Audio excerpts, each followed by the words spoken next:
But while all of this chaos was erupting back home, Lenin and the boys were also distracted by another problem. They were still at war with the Germans, and they had promised to give the people peace. So Lenin made Trotsky Commissar for Foreign Affairs and sent him off to negotiate a peace deal with the Germans. The Germans offered Trotsky really harsh terms, because they were winning the war. They demanded Russia give up a butt-ton of land, something that would be devastating to the economy. Look, I know it's not great, but I think we have to accept it. Are you insane? This will ruin us. Hey Trotsky, you got a big brain. What do you think? How about no war, no peace? What's that, Mr. Trotsky, sir? It's simple. No war means we'll stop fighting the Germans, but no peace means we won't sign the peace treaty either. Then, when the Germans say we've just stopped fighting, they'll have to leave us alone or something. Trotsky, that's genius! I could kiss you.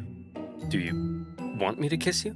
Stop asking me that. Trotsky's no war, no peace plan was a huge success. Oh, wait, no, just kidding. It went exactly as you'd imagine. When the Germans saw the Russians had stopped fighting, they slammed 700,000 troops deep into Russian territory with no resistance. Now, the new peace treaty offered by the Germans was way worse, with Russia losing a huge amount of territory, population, and resources. The Bolsheviks had no choice but to accept, and Russia was humiliated.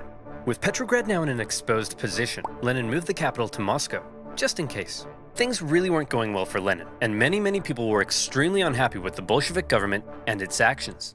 Lenin, you've pissed off so many people that they've united against you. We're under attack. Relax, we always expected some counter-revolutionary pushback. I think we can handle a few angry monopoly men. But Lenin, it's not just the monopoly men. Okay, who are we up against? Well, the liberals, the social revolutionaries, national separatists in Poland, Finland, and the Ukraine, independent warlords setting up chiefdoms, anarchist rebels, the Green Peasant Armies, the Cossacks, the Caucasian states, the Baltic states, the British, the French, the Americans, and the Japanese. Oh, and a legion of Czechoslovakian soldiers seem to have taken over the Trans-Siberian Railway and stolen all the imperial gold reserves. What? How could this get any worse? Oh, and it says here your mother-in-law is coming to stay. No! A variety of anti-Bolshevik forces had united together to topple Lenin's government, and Russia descended into a full-blown civil war. Now, the Russian Civil War was extremely intricate and would really need its own video, but essentially, the anti-Bolshevik white movement gained control of vast, underdeveloped areas, while the Bolshevik Reds controlled the industrial heartland. Using this to their advantage, along with the surprising military genius of Trotsky and the shocking disorganization of the White Army, the fortified Red Army gradually came out on top. It was an absolutely brutal conflict, with both sides committing horrendous atrocities. To maintain order at home, the Bolsheviks began the Red Terror, and the secret police would execute tens of thousands of suspected traitors. No one was safe from the violence, not even Nicholas himself. You've probably been wondering what Nicholas has been up to this whole time.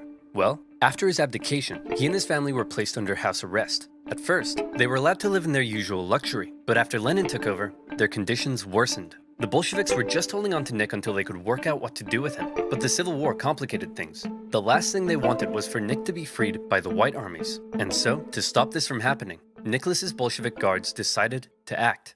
It's not entirely certain whether Lenin ordered it, or if the guards were acting on their own volition. But on July 17th, 1918, with White Armies approaching, they woke Nicholas and his family in the middle of the night and brought them into the basement. There, a drunken squad of Bolsheviks murdered the entire family. Nicholas, the last Tsar, once one of the most powerful men alive, had met a brutal end.